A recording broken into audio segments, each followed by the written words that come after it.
My left eye can see the future. This is my secret. I never intended to tell anyone. I planned to use this ability to win the lottery jackpot. I'd wait until I saw the winning numbers. Then secretly make a fortune. But what worries me is, I'm afraid I won't live to see that day, because lately, my left eye always shows me scenes of crimes. Until today, as I was leaving work, I saw a colleague ordering food delivery at night and being murdered by the delivery man who forced his way in. I'm torn about whether to tell her. Even if I say something, she might not believe me. Instead, she might think I'm crazy, but if I don't say anything, my conscience will never be at peace. Shaolin? My colleague, Aileen, looked at my anxious face in confusion. I thought for a moment and said, Sister Aileen, it looks like it's going to rain heavily soon. You shouldn't order delivery tonight. Aileen didn't understand what I meant. After a long day of work, she definitely didn't want to cook tonight. She had already decided. After cleaning up at home, she would order her favorite malatang. I kept my head down and stayed focused, forcing myself to continue. On rainy days, some delivery drivers have to brave the storm to deliver food. They can become mentally unstable. I saw a news report before. A woman living alone was murdered by a delivery man. When he was caught, he said it was because of the heavy rain. He still had to deliver food, and he felt so miserable that he wanted to kill someone. To my surprise, Aileen burst out laughing. Shaolin, why are you being so funny? How long ago was that? Nowadays, delivery drivers are screened before they are hired. If they have psychological issues, they wouldn't be allowed to work. Don't worry, I order delivery every day and I'm fine. Plus, our neighborhood is very safe. Aileen looked at me and said, You live alone too, you must be careful. Call the police immediately if there's danger. I saw that Aileen hadn't taken my warning seriously at all. My heart was burning with anxiety, but I really didn't know how else to explain it. Alright, it's getting late. I'm heading back first. You should pack up and go home too. Aileen checked the time and said goodbye to me. I quickly called out, Sister Aileen. Being called again, Aileen was starting to feel a bit impatient. When you order delivery, you can ask them to leave it at the door. Wait a while before going out to get it. I was trying to find a way. Okay, I got it. I'm leaving. Aileen nodded dismissively. She clearly didn't take my words to heart. I watched her walk away quickly, feeling both terrified and worried. What should I do? I slumped into my chair, repeating that question in my mind. Calling the police wouldn't work. I didn't know Eileen's home address, nor did I know when she'd order the food, or when the delivery man would arrive. I closed my eyes, enduring the fear to recall the scene I just saw. Soon, I noticed that when Aileen got up to open the door, she glanced at the time on her phone. 11:37 p.m. I had the time. I felt a surge of excitement, but then remembered I still didn't have Eileen's address. I stood up and walked over to Eileen's desk. I nervously and carefully flipped through her things, silently praying that no one was watching the security cameras and thinking I was stealing. Finally, while dripping with sweat, I saw a small express delivery bag in the trash can. I pulled it out and looked. Sure enough, Eileen's residential address was on it. I quickly took a picture with my phone and recorded the address. I packed my things as fast as possible, and I even took out the trash for everyone in the office. Before locking up and heading home, as soon as I stepped out of the company, a blast of sultry, hot wind hit me. I looked up at the dark clouds gathering on the horizon. My heart felt heavy and oppressed. On one hand, I was terrified for Aileen, and on the other, I was struggling with how to notify the police. In a state of extreme conflict and agitation, I returned to my rented room and checked the time. It was now 7:30. There was still some time before Aileen would be in danger. Relax, relax. I took a deep breath, constantly telling myself to calm down. First, buy a phone card, then call the police. With the little logic I had left, I came up with this plan. Once I had the plan, I immediately went out to a nearby mobile shop to buy a SIM card. Miss, now all our SIM cards require authentication. Please show your ID. I froze. Can I buy an anonymous phone card? I tried my best to hide my fear, whispering my request. The clerk saw my nervous expression and assumed I was just someone with social anxiety. She gave me a polite smile and answered patiently, I'm sorry, Mississippi. The company now enforces a strict real name registration policy. There can be no exceptions. Realizing there was no way, I had to leave. The sky started to drizzle. I looked at the dim sky, tightened my coat, and rushed home. Time passed minute by minute. I sat at home, thinking over and over, but couldn't find any other way. I was afraid to use my own phone to call the police. What if the police noticed me? Would I be arrested? Finally, it was already 10:40. Time was running out. I gripped my phone tightly, staring at the emergency number I had already dialed. I took a deep breath, repeated what I was going to say in my head, and then hit call. Hello? Hello, this is the emergency reporting center. My hands were shaking, my voice was trembling. Hello? I want to report a crime. The dispatcher, Mel Hong, heard it was a young girl's voice. Sensing the tremble in her voice, she asked gently, Hello, young lady, how can I help you? I just saw a delivery driver on the street. He was on the phone saying he was going to kill someone. What? Please explain in detail. Mel Hong heard the word kill and immediately became alert, grabbing a pen to take notes. I knew this excuse sounded fake, but I had to keep lying. I was on my way home just now, and I heard a delivery man cursing on his phone. He said, "Who orders food in this weather? Why don't you just die already?" Then he mentioned an address. Jinshan Apartments, Building 2, Room 1302. He said he was going to buy a knife to kill that woman. I felt extremely nervous after saying it. I didn't know if the officer on the other end would believe what I said. Mel Hong frowned. "So this is just something you heard, not something that has already happened?" "Yes, but I saw the delivery man hang up the phone and actually go into a hardware store to buy a knife." Hearing this, Mel Hong became even more alert. "Did you see what he looked like?" I shook my head. No, he was wearing a delivery uniform, a helmet, and a face mask. I couldn't see his face, and I was too scared when I saw him come out with a knife. So I just ran home. In the vision, I really hadn't seen the man's face. Mel Hong felt a bit disappointed, but at the same time, she said apologetically, "I'm sorry, little sister, since nothing has happened yet. Perhaps that delivery driver was just venting to a friend. He might not actually have a motive to kill." My heart sank. As expected, the police wouldn't believe it. What should I do? But if that delivery man really kills someone tonight, what then? "Please, I beg you, can't you just go and take a look? It's at Jinshan Apartments, Building 2, Room 1302. Officer, please." The image of Aileen, lying in a pool of blood, kept flashing in my mind. I couldn't help but plead with the officer. Mel Hong heard my choked-up voice, and her heart softened. She didn't expect there to be such a kind girl left in the world. "All right, we'll go take a look, just for peace of mind. Just as you said, if that delivery man really intends to kill, since we know in advance, it's our responsibility to protect the citizens." Mel Hong finally gave in. At worst, she would treat the responding officers to a late-night snack later. "Little sister, say the address you heard one more time." "I'll write it down," I said excitedly. "Jinshan Apartments, Building 2, Room 1302. Officer, thank you for believing me. Please hurry over." "Thank you so much." "Okay, goodbye, little sister." Mel Hong hung up the phone and walked toward the office. "We've got a situation." Mel Hong knocked on the door. The several people on the night shift looked up abruptly and quickly stood up to pack their gear. Zhang Ming looked at her.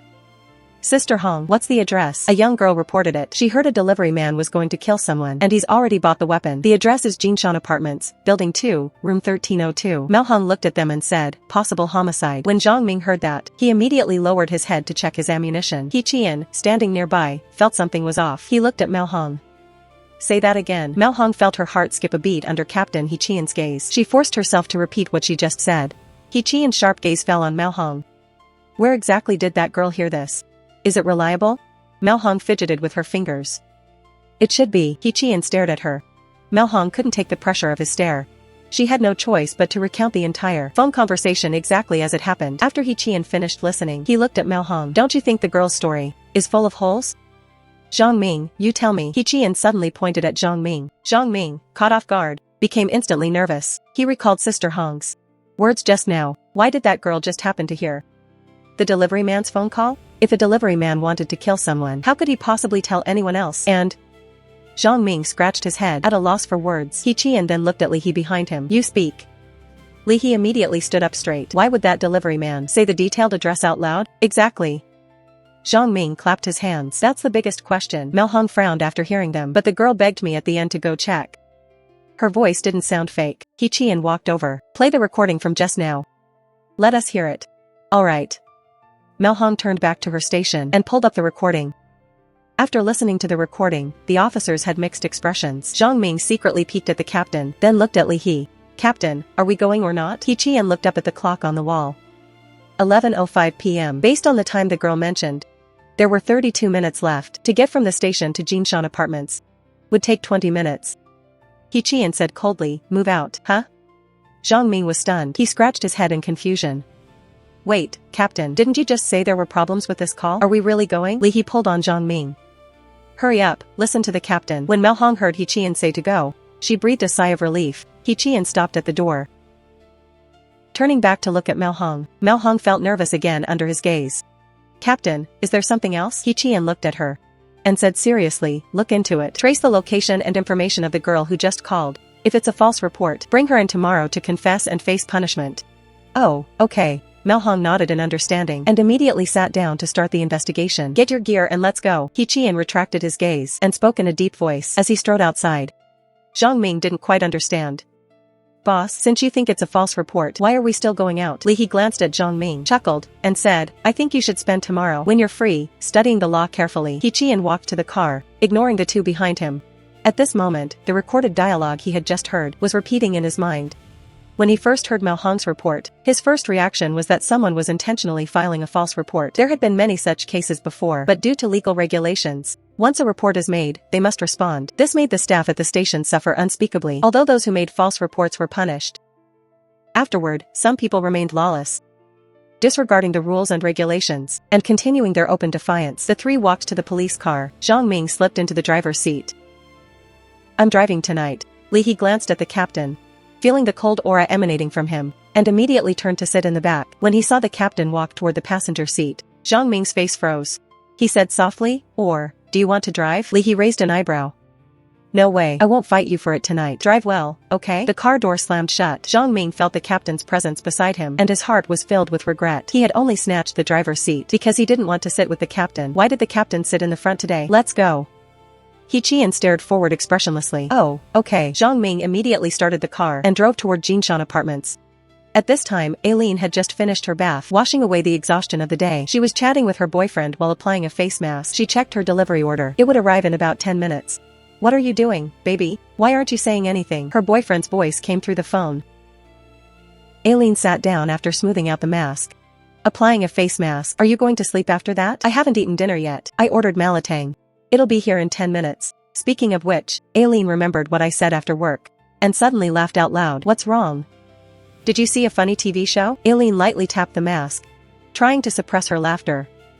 No, I just suddenly remembered when we left work tonight. A part-time girl at our company. She tried to stop me from ordering delivery, saying she's afraid delivery men would get frustrated on rainy days and commit home invasion murders or something. Ha ha ha. Laughter also came from her boyfriend on the phone. Aileen laughed along, but she quickly held her mask, fearing it would fall off from the laughter. Well, the girl meant well.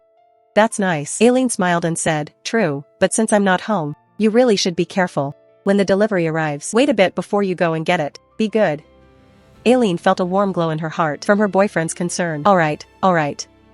By the way, thunder suddenly rumbled outside the window. Large raindrops pounded violently against the glass. Hello, I'm here to deliver food. A man riding an electric scooter, wearing a yellow delivery uniform, arrived at the neighborhood entrance. He was currently drenched from head to toe, looking quite miserable. The security guard at the gate was looking down at his phone.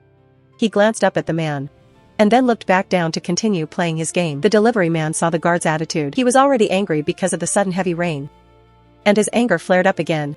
Hello, please open the gate. I'm about to run late. The delivery man gritted his teeth and shouted. However, to his shouts, the guard acted as if he hadn't heard a thing. Still keeping his head down on his phone, the delivery man took a deep breath. He checked the order time. It was almost past the deadline. Open up. Open the gate. But the guard continued to ignore the delivery man. The delivery man gripped the scooter's handle tightly. His anger had reached its limit. At the same time, he saw on his phone screen a negative review notification pop up. It was for the order he had just delivered. The man suddenly looked up at the guard. This person. He kicked down the scooter's kickstand with a bang, preparing to enter the security booth. Beep. Beep. Suddenly, a white sedan appeared behind him. The guard inside immediately jumped up and pressed the button. The barrier slowly rose. At the same time, the guard looked at the entering owner with a big smile. The delivery man immediately sat back on his bike and followed the sedan into the neighborhood. Trash. As the delivery man passed the guard, he spat toward him. He cursed loudly while speeding into the complex. What did you say? You stop right there. The guard's face turned livid, watching the delivery man disappear into the complex. You better not come out later, or I'll show you. At this time, the delivery man's rage had nowhere to go. He roughly grabbed the food bag at the bottom of the building. Holding his phone, his scooter fell over with a crash, but he didn't even look back. Right now, he was like a wild beast, striding straight toward the elevator. It was already 11:30 p.m. The residential building was dead silent. Ordering delivery at midnight. Were you born starving? Ordering delivery in such heavy rain. I'm supposed to deliver to you, right? You all just enjoy yourselves inside, and then give me negative reviews? Just wait, I'm coming for you. In the elevator, the delivery man was muttering and cursing. The more he cursed, the more frustrated he felt. Ping. Your order is now late. Just as he stepped out of the elevator, the delivery man's phone suddenly rang. It was late. The delivery man stopped. He gripped his phone tightly, wishing he could crush it. He was breathing heavily as he strode toward room 1302. Ding dong. Ding dong. My food is here. Gotta go. I'll go to sleep after eating. Aileen heard the doorbell and quickly said to her boyfriend, okay, sleep early after eating. Don't stay up late anymore. Got it, got it. Aileen hung up the phone. Ding dong. Ding dong. The doorbell kept ringing like an urgent summons. Listening to the persistent doorbell, Aileen frowned. Coming, just leave the food on the floor. Thanks. The doorbell stopped. Aileen looked at the door, suddenly needing the bathroom, so she went there first. When she came out, Aileen peeled off the mask and walked toward the door while patting her cheeks. Finally here. I'm starving. Click. The door opened. Aileen opened the door. Looking at the delivery food on the floor, a smile appeared on her face. She bent down to pick it up and turned to close the door. However, a sudden resistance blocked the door. Aileen looked up and saw a tall figure. A sharp scream suddenly rang out, only to be silenced in the next second. Then, the door slammed shut. We've arrived at Jinshan neighborhood. Zhang Ming looked at the complex in front of him and spoke with a tilt of his head. He Qian opened his eyes and checked the time. It was already 11:37 p.m. He looked up at the neighborhood, his expression turning grave. If what that girl said was true. In the back, Li He had already opened the door and stepped out. He ran quickly to the security booth to explain the situation to the guard. The guard hurriedly raised the barrier. They drove into the complex. Following the guard's directions, they sped toward Unit 2. Boss, I just asked the guard. He said that just now, a delivery man went inside. He hasn't come out yet. Li He sat in the back, leaning forward slightly, to speak with He Qian. Look, is that the delivery scooter? Zhang Ming pointed ahead. He Qian and Li He looked up. Under the car's headlights, the scooter lying on the ground looked incredibly eerie in the heavy rain. Get out, He Qian said in a low voice. He immediately opened the door and got out. Li He followed closely behind, and Zhang Ming also cut the engine and stepped out. He Qian walked to the scooter, looking at the open delivery box, which was filled with rainwater.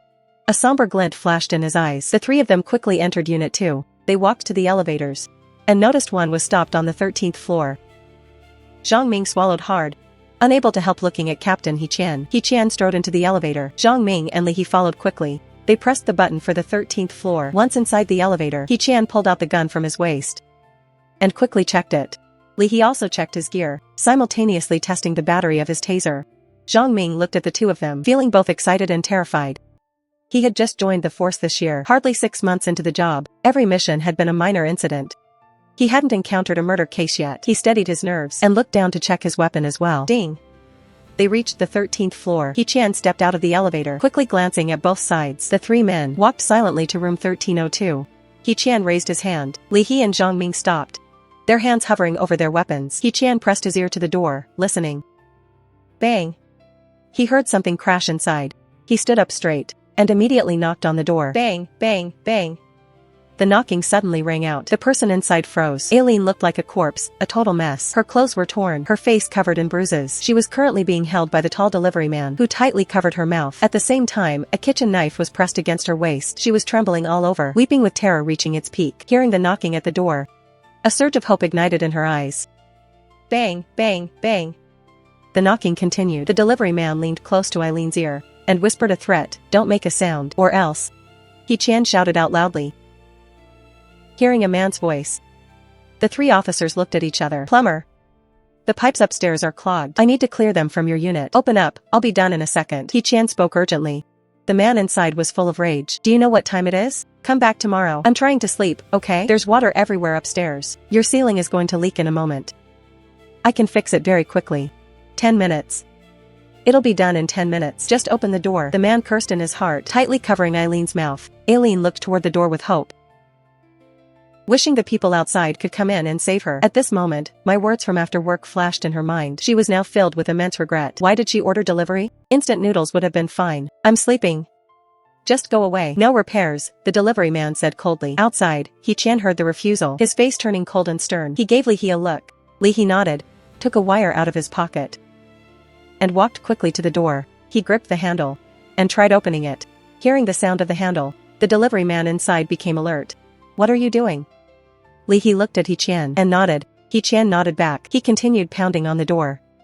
Open up. I need to fix the pipes. Just open the door. Let me fix it. The leak upstairs must be fixed today. He Qian spoke while banging on the door. Simultaneously, Li He quickly inserted the wire into the lock, turning it gently.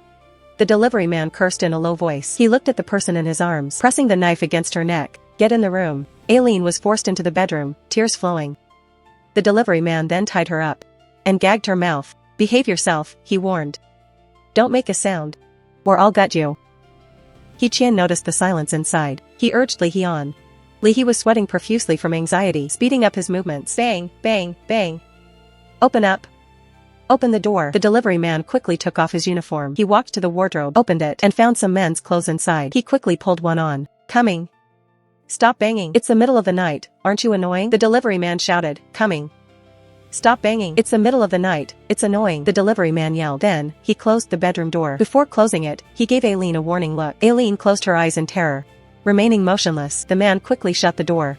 He tucked the cleaver behind his back, ready to open the door, when his hand was on the door handle. The door was suddenly kicked open from the outside. His face changed instantly. His hand reached behind him. He Qian saw the man's movement, kicked him, and swiftly subdued him. Li He, check the rooms.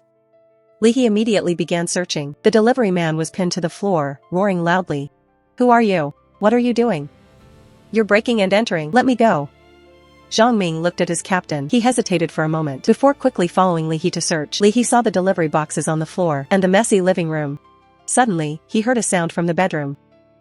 He rushed toward the bedroom. Don't go in. My wife is sleeping in the room. What are you doing? I'm calling the police. The delivery man saw Li He heading for the bedroom. His eyes flashed with panic, and he shouted loudly, Shut up. He Qian firmly pinned the man down and warned him coldly. Li He opened the door and saw the bound woman. Seeing someone enter, Aileen immediately made sounds for help. Zhang Ming, come and help. Li He turned and shouted. At the same time, he picked up a blanket from the floor and covered Aileen with it. Zhang Ming walked in, stunning for a moment upon seeing the bound woman. That phone call was real. Hurry up and call for an ambulance. You untie her. I'll go help the boss. Zhang Ming came back to his senses and hurriedly agreed. At this time, I was shivering all over, praying in my heart, hoping the police could save Sister Ling. I checked the time, it was 12 a.m. My face was pale, and I couldn't stop trembling. At the same time, my eyes began to ache again. I thought it over and over, and decided to make one more call. Mao Hong was currently investigating my information. Ring, ring. The phone rang. Mao Hong looked at the incoming call. It looked a bit familiar. She scrolled up. As the ringing continued, Mao Hong looked at the incoming call. It looked a bit familiar. She scrolled up. And it was indeed my phone number from earlier. Hello, hello, hello. Mao Hong heard the familiar, nervous, and urgent voice. It was indeed me. I wanted to ask, did you dispatch a team? Before making this call, I had a long internal struggle. I knew that making this call again might arouse the suspicion of the police. But thinking about how Sister Ling always looked out for me, I really couldn't bear to see her harmed. Motivated by morality and conscience, I dialed the number. Mao Hong listened to my slightly trembling voice, and her heart softened. She felt intuitively that this girl wasn't the type to prank the police or report a false alarm. Don't worry, a team has already been dispatched. Hearing that the police had gone, I felt a slight sense of relief. Thank you, thank you. You're welcome. It's what we should do. After I hung up the phone, I realized I was drenched in sweat. Checking the time, it was 12:12 a.m. I got up and quickly washed up, praying once again for Sister Ling's safety. Without noticing, the sound of rain outside diminished, and the wind stopped as well. I forced myself to go to sleep quickly. I still had to go to work tomorrow. That night, I drifted in and out of a restless sleep. When the alarm rang, I actually felt a sense of relief. As soon as I reached the company, I saw many people gathered together, discussing something. I slowed my pace and watched that group, wanting to hear if they were discussing Sister Ling's situation. But there was also some fear in my heart. After a thought, I returned to my seat, slowly opened my computer, while my ears listened intently to the conversation over there. I'm not ordering delivery anymore. It's terrifying. Aileen was lucky too. Fortunately, the police showed up. Otherwise, things would have really ended badly last night. Yeah, that's why girls living alone must be extremely careful. There are too many bad people nowadays. Hearing the bits and pieces of conversation over there. Living alone, must be extremely careful. There are too many bad people nowadays. Hearing the bits and pieces of conversation, I let out a sigh. My heart finally relaxed. It seemed Sister Aileen was okay. I opened my computer with relief and started organizing files. Working part-time at this company, I was like an invisible person.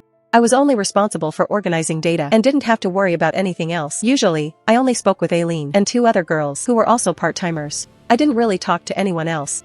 During the lunch break, the two girls who worked part-time like me came to my seat looking excited. Xiao Yan, work's over, let's go eat. Gao Miao ran to my desk and said. Then she bent down and whispered. Do you know that a big event happened in the company today? At this time, the other part-time girl, Susan, also ran over. In a low, excited voice, she said, I know, I heard from Sister and in front of me. That Sister Aileen had a big problem last night. My body stiffened at those words. I turned off the computer. Forcing a smile, I asked, "What happened?" Susan pulled me up. Let's go, let's go, let's go eat. We'll talk while we eat." Gao Miao also grabbed my other arm. "Yeah, I almost late this morning. I'm starving since I skipped breakfast." The moment they linked arms with me, I felt some panic in my heart, fearing I might see some visions again. After a few seconds, when I found that I hadn't seen anything, I felt a sense of relief. I let the two of them pull me toward the cafeteria. In a short while, the three of us served our food and sat in a corner. While eating and chatting, Gao Miao ate heartily. After a few big bites, she felt like she no longer had the sensation of nearly starving. While chatting, Gao Miao ate heartily. After a few big bites, she felt like she no longer had the sensation of nearly starving. I heard from Sister and that Sister Aileen ordered delivery last night, and that delivery man broke into her house, intending to kill her. Gao Miao said in a low voice. Susan took a bite of food and spoke before swallowing. I heard that too. Everyone's been discussing this all morning. It's so terrifying. I gripped my chopsticks and asked, "Then how is Sister Aileen? Is she okay?" Gao Miao took another big bite. "She's shaken up. She suffered some minor injuries. She took a week's leave, and will be back at work after a week." Phew, that's good. I was then completely at ease. Feeling relaxed, I lowered my head and began to eat. Meanwhile, Detective Zhang Ming was loudly describing the scene from last night. "You guys don't know. As soon as that door opened, the captain immediately kicked the culprit down and subdued the criminal. Then Li He and I entered to rescue the victim." At this time, the others in the team gave him a thumbs up. "Incredible, but I don't quite understand, boss." Zhang Ming scratched his head and looked at He Qian, who was writing something. Zhang Ming walked over and leaned on He Qian's desk. "Boss, why were you so sure that man was the culprit? What if he was just a resident? Wouldn't you have kicked the wrong person?" The others also looked at He Qian curiously. While typing, He Qian said in a cold voice, "As a detective, observational skills are essential. First, the delivery food on the ground outside. The box on the electric scooter was full of rainwater, indicating it had been in the rain for a long time. As a delivery driver, they are in a hurry to deliver food, so they usually return immediately after delivery. It doesn't take more than 5 minutes. Second, from the elevator all the way to room 1302, there were water marks on the floor. Also, from the elevator all the way to room 1302, there were water marks on the floor, and there were also rain marks on the door of 1302. This indicated that when the victim closed the door, the culprit forced his way in. Third, the clothes the culprit was wearing were very ill-fitting. His sleeves and pant legs were both too short." He Qian finished typing and leaned back in his chair, calmly explaining the case analysis to everyone. After everyone finished listening, they all cast looks of admiration.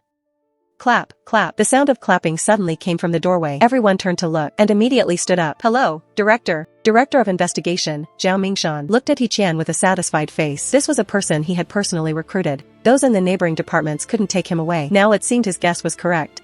This He Qian was truly a talent. "Director."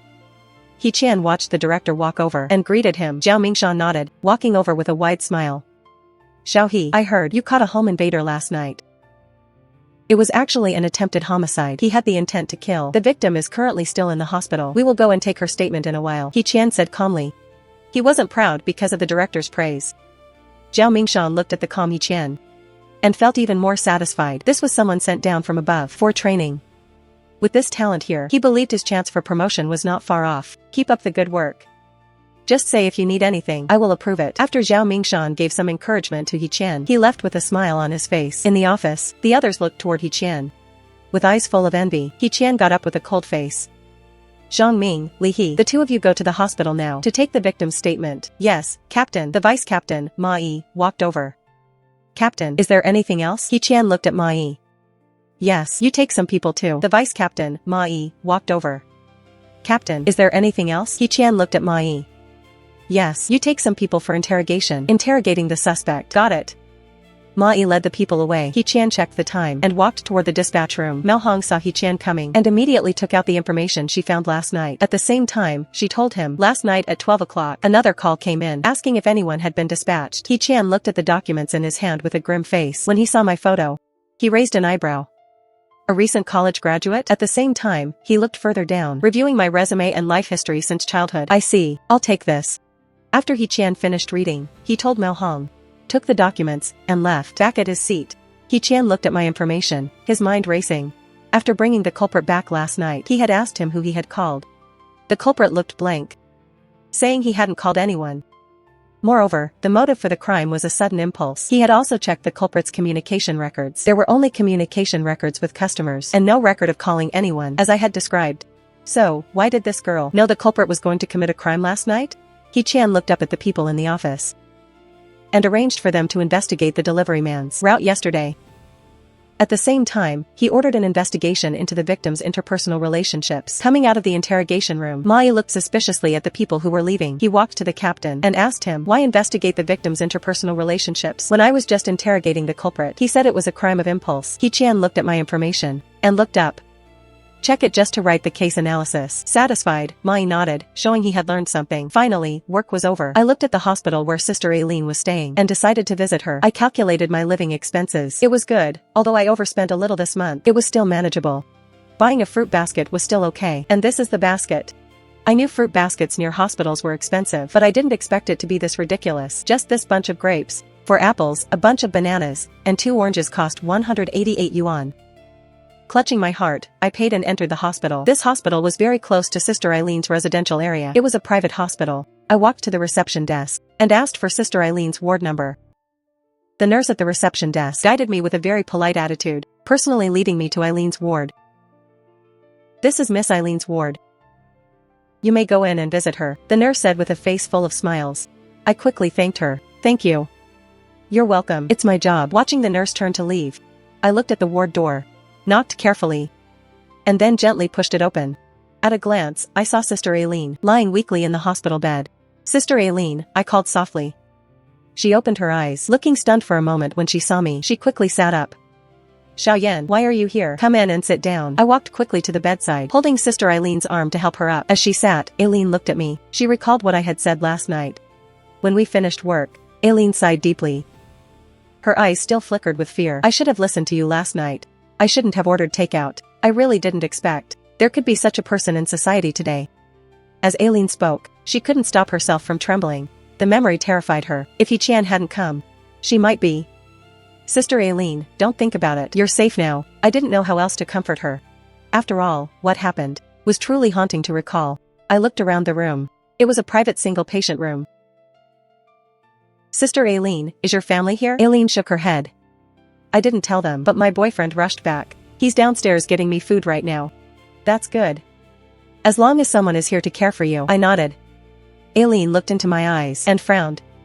Weren't your eyes better? Why are they red again? It looks quite serious. Why don't you go see the ophthalmologist? Speaking of my eyes, my left eye immediately began to ache. What's wrong? I smiled bitterly.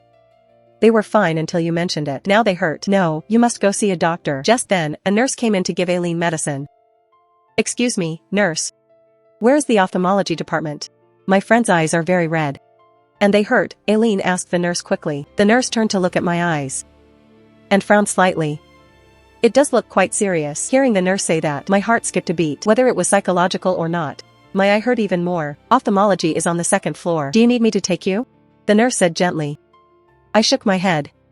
No need. I'll go by myself. Aileen urged me. Hurry downstairs and check it out. I'm fine here. My boyfriend will be back in a moment. I had no choice but to stand and say goodbye. Inside, I didn't want to see a doctor here. I knew private hospital fees were very high, and my living expenses were already tight this month. If it got really bad, I'd rather go back to the hospital I went to before. But as soon as I stepped out of the ward, a nurse came over to support me, insisting on taking me to ophthalmology on the 2nd floor. No, it's okay. I can go by myself. I don't want to trouble you. I repeatedly declined. However, the nurses here were simply too enthusiastic. She insisted on helping me to the 2nd floor. Seeing the ophthalmology clinic getting closer, I was suffering but couldn't speak up. I didn't know how to refuse and just leave. We're here. This is our inpatient ophthalmology department. The chief physician is in the office. Don't be afraid, let the chief have a look. The nurse comforted me, then knocked on the doctor's office door. I made a face. I didn't want to be examined. I just wanted to leave. Chief, there's a patient here. Her eyes are very red and painful. Please have a look. Come in, let me see. A male doctor with thinning hair, roughly 50 years old, glanced at my eyes. Go lie down in the treatment room. I'll be right there. And so, I was forced onto the treatment bed. In my head, I was calculating how much a chief physician's consultation fee would be, plus treatment costs. If he prescribed medicine, I'd just leave and buy it elsewhere to avoid the high pharmacy markup. Click. A blinding light switched on. The overhead light shone directly into my eyes. Open your eyes, let me see. The doctor sat beside me, putting on gloves. I squinted. The light was way too bright. The doctor adjusted the light, and then I opened my eyes. What happened to your eyes? How long has it been? I explained my situation once more. I then saw the doctor. reach out to pry my eyes open. The moment his fingers touched my eye, a familiar sensation froze me in place. A vision appeared before me. When I saw the person on the operating table, my breathing stopped. Who could tell me why I had become the protagonist of the vision this time? In the vision, I was being pushed into an operating room. Then, the doctor in front of me personally removed my corneas and transplanted them into someone else's eyes. I was left alone on the operating table, and in the vision, there were others, just like me, lying isolated and abandoned. In that operating room, those people lay silently on operating tables. Some had a large hole where their heart should be, some had empty abdomens, bloody and hollowed out. No one was cleaning up the mess. I jerked my head away. I'm not doing this. I never imagined this place would be a human harvesting hospital. Don't move, I haven't finished the exam. The doctor quickly tried to grab me, but I sat up. I have something urgent at home. I'll finish the exam later. I need to go back right now. The doctor forcibly held me down. Your eyes are bleeding internally. The infection is severe. You need a minor surgery. I suggest you check into the hospital immediately. Otherwise, you are very likely to go blind. I didn't believe a single word he said. If I listened to him, that's when I would truly go blind and probably lose my life. I wanted to leave, but seeing his forceful attitude, I doubted he'd let me leave easily. I could only say, okay. The doctor let go of me and called over a nurse. He gave her a look, signaling her to take me for admission. The nurse nodded, then helped me up with a wide smile to go handle the paperwork. Walking toward the elevator, I looked at the nurse and said, I didn't bring any of my things, and my family isn't here. So I want to go home first, to get my stuff and then come back to check in. Is that okay? The nurse heard me, but her smile didn't falter. Don't worry, our hospital has everything you need. The wards are fully stocked with disposable supplies. You don't need to make a special trip. Besides, given your current condition, it's better for you to stay in the hospital. Otherwise, if some accident happens outside. When I heard the nurse mention an accident, my fear reached its peak. The word accident made me think of many things, movie plots I'd seen before. Would these people kill me just because my corneas were a match? Would they stage an accident just to harvest my corneas? In just a few seconds, I had imagined countless dark and terrifying scenarios. We reached the first floor. I looked at the payment counter ahead. Clutching my stomach, I asked, where's the restroom? I need to use the bathroom first. A flash crossed the nurse's eyes, but she smiled and led me to a nearby restroom. Be careful, there's a step inside. Stay safe, I'll wait for you out here. Okay, thanks. I gave a stiff smile and slowly entered the restroom. As soon as I was inside, I quickly locked the stall door. My hands wouldn't stop shaking. My mind raced. Who could help me leave this place? Who could I call? My family wasn't here. My classmates and friends had all left the city after graduation. Sister Aileen?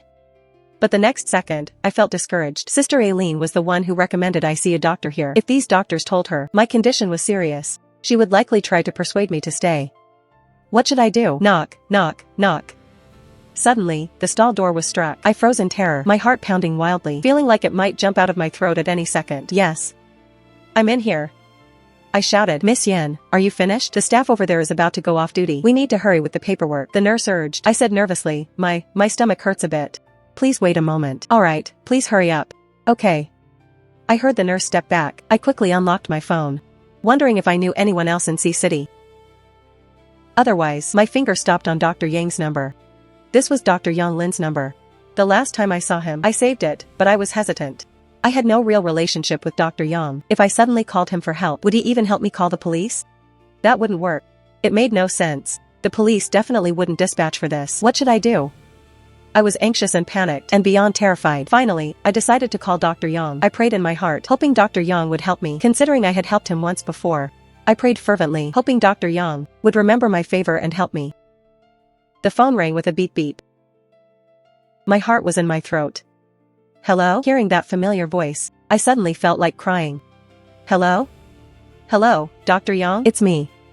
Yang Lin sounded surprised that I was calling him. Then he asked softly, is it you? Xiaoyan? Are your eyes uncomfortable, or is something else wrong? I didn't know how to explain it. Dr. Yang, I'm at IR Hospital right now. I came to visit a colleague. But then, I quickly recounted everything that had just happened. Now that doctor wants me to check in and says I need surgery. The nurse is following me everywhere, making me do the paperwork and not letting me leave. I'm hiding in the restroom. When Yang Lin heard I was at IR Hospital, His brow furrowed deeply. He immediately began contacting someone he knew. Xiaoyan, listen to me. Stay in the restroom for now. Do not go out. I've already contacted someone. Someone will come looking for you in a moment. His name is Li Hongji.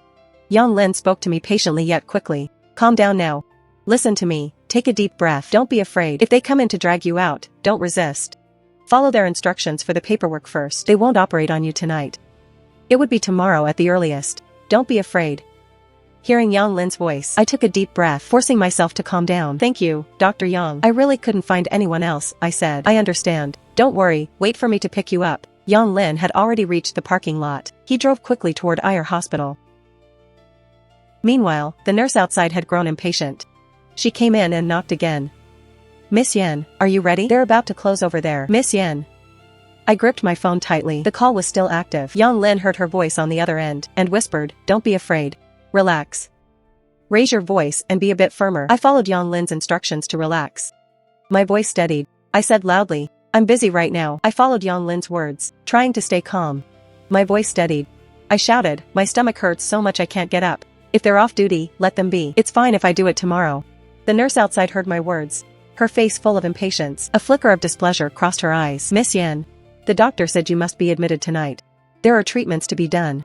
Your eye condition is quite serious. Before the surgery, you need to. I turned a deaf ear to the nurse's words. I only listened to Dr. Yang. Don't listen to her. Your eyes are fine. I'll check them for you in a bit. If there's an issue, I'll treat you. I whispered in response. Miss Yan, did you hear me? Miss Nurse, stop knocking. Am I not allowed to use the toilet? Does IR Hospital forbid people from using the bathroom? The nurse was stunned by my retort, suddenly not knowing how to reply. She took a deep breath, her face showing annoyance, but her voice remained gentle. Then please continue, Miss Yan. I won't disturb you further. Hearing the nurse's footsteps leave, I finally breathed a sigh of relief. At that moment, Li Hongji received Yang Lin's message. He was stunned for a moment, then frowned. He looked around, checked the time, and said to the director, it's almost time to get off. I'm going to write today's reports. Alright, go ahead. Li Hongji grabbed his things and hurried downstairs. To the first floor of the inpatient building, he saw the nurse waiting by the restroom door. He sent a message to Yang Lin. After Yang Lin replied, he strode toward the nurse. Hey, Xiao Zhang, why are you here? Doctor, are you off duty yet? Almost. I saw it's nearly time. I'll finish writing at the clinic, hand over a few things, and then leave. What about you? Are you on call tonight? I'm finishing a day-night shift. Following Dr. Yang's instructions, I stealthily opened the stall door. I listened to the nurse talking outside. My heart thumping. Incredibly nervous. Don't be afraid. That doctor will help you. Yang Lin's gentle comfort gave me courage. I strode out. When I walked out of the restroom, I saw the nurse with her back to me, while the male doctor was facing me. When he saw me come out, that male doctor seemed not to see me at all, and continued talking to the nurse. Taking this chance, I immediately walked quickly past them, and fled the area. Li Hongji saw me exit the hospital gates. He felt a weight lift from his heart but continued chatting with Nurse Zhang. Hey, Dr. Li, you're not off yet? Another doctor walked by and greeted Li Hongji. Li Hongji acted as if he just remembered something, quickly checking the time. Oh dear, I was so busy chatting with Xiao Zhang. I forgot my business. At this, the nurse also remembered the person in the restroom. She quickly said something to Li Hongji and rushed into the restroom to find me. Li Hongji glanced back and walked away quickly. Chief, that patient is gone. Nurse Zhang looked at the empty restroom, full of resentment, and immediately reported to the chief. I was already sitting in Dr. Yang's car. I was trembling all over, my mind filled with what had just happened. Before my eyes had problems, I always thought the world was peaceful and bright. Even cases like home invasions and murders were things I only saw on the news. Back then, I would only sigh after seeing them. It wasn't like now. Experiencing it firsthand. Experiencing it is a completely different feeling from seeing the news. I just hope my eyes get better soon. I don't want to see any more visions. I am just an ordinary person. This special ability should be given to someone suited for it. Yang Lin saw my trembling body. He didn't speak for a moment, driving instead to a milk tea shop. He got out and bought me a cup of hot milk tea. Drink some to warm your body and calm your nerves. Yang Lin placed the milk tea in my hands. Noticing my hands were ice cold, feeling the warmth in my hands, I finally came back to my senses. I looked down at the milk tea in my hands, then looked up at Dr. Yang. I was deeply moved. Thank you, Dr. Yang. If it weren't for you today, I'm afraid I suddenly stopped and smiled bitterly. Even I didn't understand what was happening to me. If I told others, they might really think I had a mental illness. Yang Lin drove carefully. Hearing my words, he smiled. You're welcome. If anything happens in the future, just find me. If you feel unwell in the future, don't go to IR hospital. Go to a public hospital. I nodded. Okay, I understand. The car stopped below my rented apartment. Just as I was about to say goodbye to Dr. Yang Lin suddenly stopped me. Wait, let me see your eyes. I quickly turned to face Dr. Yang. Yang Lin took a medical kit from the back seat. He turned on the interior light, put on gloves, and began checking my eyes. Did you stay up late? Yang Lin asked softly. I had insomnia last night and didn't sleep well, I said sheepishly. After checking for a bit, Yang Lin packed up his tools. It's likely caused by staying up late. Until your eyes are better, you absolutely cannot stay up late. Staying up late activates cerebral nerves and affects the optic nerves. Normally, when a person stays up late, the first direct reaction shows in the eyes, so try not to stay up late in the future. Yang Lin took out several bottles of medicine. He took a pen and made marks on them. When you get back, follow my instructions with these. Use this as soon as you get home. It's for cleaning the eyes. After using that, apply these drops, 3 drops at a time. Use them whenever you have time during the day, and use them again before you go to sleep. After Yang Lin explained everything, he put the medicine in a bag and handed it to me. With a face full of gratitude, I said, Dr. Yang, thank you. I don't know what to say. Really, thank you so much for today. How much for these? I'll transfer the money to you. Yang Lin smiled gently. No need for thanks, and no need to pay. These are very cheap even if you buy them at a pharmacy. Besides, getting them from the hospital didn't cost much. Go on back now. Stay safe lately. Lock your door when you get home at night, and stay safe. Lock your door when you get home at night. Contact me if anything happens. Yang Lin took his phone. I'll add your contact info. Accept the request later. If there's any problem with your eyes, or if you need any help, you can always contact me. I looked at Dr. Yang, and a wave of warmth surged in my heart. In this unfamiliar city, I never expected to meet such a good doctor. Such a kind person. I solemnly thanked Dr. Yang. After getting home and double-locking the door, I slumped down on the floor. At that moment, I missed home terribly. I missed my mother. The next morning, when the alarm rang, I was still a bit dazed. I lay there for a few minutes to wake up, then quickly got up to wash. I looked in the mirror. My left eye was much better than yesterday. Happily, I sent a message to Dr. Yang, telling him my eye had improved a lot, and thanking him again for his help yesterday. Yang Lin replied quickly, but with only 4 words, you are very welcome. Then another message came, glad your eye is recovering well. Remember to eat light foods lately. Okay, thank you, Dr. Yang. After replying to the message, I grabbed my things and headed out for work. On the way, another matter weighed on my mind. Those images I saw yesterday. Those people lying on the operating tables with me. What should I do? Should I call the police? But I already reported to the police once before. Do it again? Never mind, forget it. Better to pretend I don't know anything. I comforted myself that in this society, keeping my own life safe is what matters most. As soon as I arrived at the office, I received a call from Sister Ling Xiaoyan. The nurse just said your eye condition is quite serious and requires surgery. They want you to come and handle the admission today. My scalp tingled when I heard this. I quickly told Sister Ling, I'm fine now. I went to see my previous eye doctor last night. He checked and said it's nothing serious. He prescribed some medicine for me. It's much better after waking up this morning. Oh, that's good. Xiaoyan, you must be careful with your eyes. Be very attentive. Okay, I know. Sister Ling, I hung up the phone with effort. My hands trembling slightly, I prayed in my heart, please, don't let those people target me. However, my heart continued to pray. Please, don't let those people target me. But things didn't go as I wished. When work ended at noon, Sister Ling called again. She said the ophthalmologist from IR hospital wanted to give me a free examination. Can they just let me go? I took a deep breath and said patiently, Sister Ling, my eyes really are much better. There's no need to go to the hospital for a checkup. I was treated at the Shanghai Central Hospital. Hearing my words, Ai Lin looked up at the nurse beside her and said, okay, I understand. I'll tell them. After hanging up, Ai Lin looked at the nurse. You heard her. My colleague's eye is indeed fine now. There's no need to trouble the doctor for treatment. The nurse's face stiffened. Okay, then I won't disturb you. After the nurse left, the boyfriend nearby walked over. He whispered, tell your colleague later to stay safe lately. Don't believe anything this hospital says about free treatment. If there's a problem, go to a regular hospital for treatment. Ai Lin looked at her boyfriend in confusion. What do you mean? The boyfriend shook his head. It's nothing. I'll explain once I'm discharged. It's not convenient here. Seeing her boyfriend wouldn't say more, she suppressed the doubts in her heart, nodded, and sent me a message. When I received Ai Lin's message, I was eating. Upon seeing the content, I immediately lost my appetite. What's wrong? Gao Miao, sitting at the same table, saw my face turn pale, and asked. I shook my head. Nothing, just an advertisement.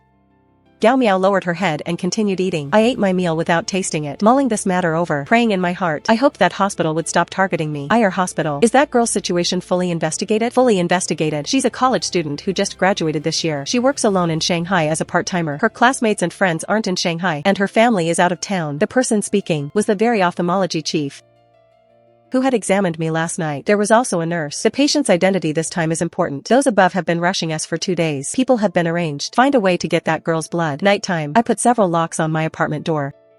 At the same time, they were finding a way to get that girl's blood. At night, I put several locks on my apartment door. Simultaneously, I ordered self-defense tools online, preparing both large and small ones. I'd have to carry them with me whenever I went out. After a good night's sleep, I was eating breakfast the next day. Seeing it was still early, I decided to take the bus to work today. The subway was simply too crowded. I was afraid of seeing something. I'm just an ordinary citizen, not some superhero. I can't save the world. I just want to live a steady life. The bus arrived at the stop. I didn't rush to get on. I waited for everyone else to board before I did, trying to avoid physical contact with people. Let me through, let me through. I didn't manage to pay just now. Let me get past. I was standing in the middle, looking out the window. When I heard the person behind wanting to pass, I glanced back and stepped aside to make way for him. As the man reached my side, the bus suddenly braked. The man seemed unable to keep his balance and crashed straight into me. I instinctively raised my arm to shield myself. Suddenly, I felt a sharp pain in my arm. My body leaned back to put distance between myself and the man. I don't know why, but from the man, I smelled the scent of disinfectant. Sorry, I'm sorry for bumping into you. I didn't have my footing. The man steadied himself and quickly apologized to me. I shook my head. It's okay. Then I looked at my arm and saw that it had been scratched by something and was bleeding. The man had already gotten off at the stop. I frowned and glanced at him. Then I saw the man suddenly look back, watching me with an unreadable expression. When he noticed me looking at him, he immediately averted his gaze. My heart suddenly pounded, and goosebumps instantly rose on my arm. The bus started moving. I stared at the man outside. Once the bus had traveled some distance, the man looked toward the bus started. I stared at the man outside. Once the bus had traveled some distance, that man looked at the bus, then got into a black sedan. I looked down at my arm, which had stopped bleeding. My heart sinking to the bottom, I slowly took out a tissue to wipe the blood from my arm. I arrived at the company before working hours. I thought about it the whole way. I didn't know what to do. I didn't know if I was being too sensitive. My intuition told me that the man just now had scratched my arm on purpose. Clearly, I was the only one in that spot. There was no one else around. He could have easily walked on the other side, but he just had to bump into me. And the man's look after getting off the bus. I was very scared. I thought for a moment and opened my phone to Dr. Yang's chat page. But I didn't know what to say. After hesitating for a long time, I exited the chat. I had already troubled Dr. Yang many times. I couldn't involve Dr. Yang in this kind of thing. I clenched my fists. Finally, I decided to trust the police. I'd report it. While everyone hadn't arrived yet, I went to a deserted place and made the call. Mao Hong was on the day shift today. He got up early and came to the station. He had just finished the handover and sat down. Hearing the phone ring, he glanced at the caller ID. It looked familiar. Mao Hong thought to himself, whose familiar phone number is this? He pressed the answer button.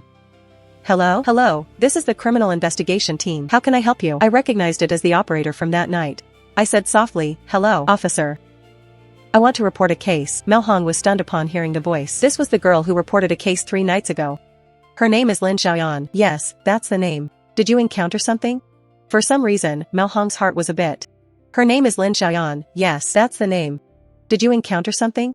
For some reason, Mao Hong's heart felt an inexplicable excitement. I swallowed hard and said calmly, I feel like I'm being targeted. Have you encountered anything lately? Why would someone target you? Mao Hong inquired. I gripped my phone tightly. The night before last, after work, I went to IR hospital to see a colleague. Then I told him what happened at the hospital, as well as the call from Sister Ling yesterday, and the incident on the bus today. I told the police everything. Mao Hong frowned. This is hard to handle. This is just my conjecture. We can't open a case based on this. Then what should I do in this situation? Can you protect me? I asked. Mao Hong hesitated for a moment. He thought and said, why don't you come to our station? Because this hasn't substantially happened yet. Hearing the officer's words, I was silent for a moment. Can I go now? Yes, you can come whenever you have time. Okay, thank you, no problem. I hung up the phone. I decided to go to the police station after work at noon. The station wasn't far from the office, about half an hour away. The lunch break is 2.5 hours, so I should make it back for work in the afternoon. As soon as work ended at noon, I told Gao Miao and Susan that I had something to do and was heading out and wouldn't be eating with them. Okay, bye-bye. I said goodbye to them and quickly set off for the police station. Half an hour later, I walked through the gates of the police station. The personnel on duty saw someone enter and showed a smile. Hello, how can I help you? I nervously walked up to the officer. Hello, I called this morning and was told to come over. Did you commit an offense? The duty officer asked, looking at me. I quickly shook my head. No, I'm reporting a case. What's your name? Shannon happened to be coming out just then, preparing to head out.